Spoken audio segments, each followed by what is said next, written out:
Voy, manbaga mana borlaringiz necha chiroyli ekan, nech pul? $99. Bizga ikkita bir xil. Nimaga bir xil demoqchimisiz? Chunki biz ajralmas, mehribon, qalin dugonalarimiz. Mana kecha ziraga oldik, bir xil. Mana nabor necha chiroyli ekan, nech pul ekan? 12 talik naborimiz skidkada $129. Bizga ikkita bir xil.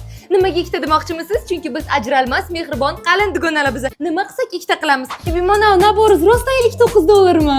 Shundan ham bizga ikkita. Nimaga ikkita bir xil demoqchimisiz? Voy bilaman, sizlar ajralmas, mehribon, qalin yupqa dugonasizlar. Ana buni vobshe chiroyli ekanda. Bu $199. Bizga ikkita bir xil. Faqat buni bir komplekt qolgan. Bo'lmasa men olib turaman, hozir bu keyinroq olaveradi-da. Meni pulimga olyapmiz, shuning uchun men olib turaman, sen keyinroq olasan. Nimaga ekan? Men doim birinchi tanlayman, sen o'sha yopishib olasan. Bor, yo'qol ketdi, tushundingmi? Bor, yo'qol. Tushunmadim. Og'zing sasiysan, sen endi o'g'ri bor. Men onamiz to'g'ri aytgan ekan, shu dugonang bo'lmagan bir molga o'xshaydi, befarosat deganlar. Bo'lmasa eshakka o'xshaykan. Men ayam aytgan, u kuchukka o'xshaydi. Qiladi, gaplashma qiz, yomon qiz degan menga hoppa. Kim bular? Qalin dugonalar.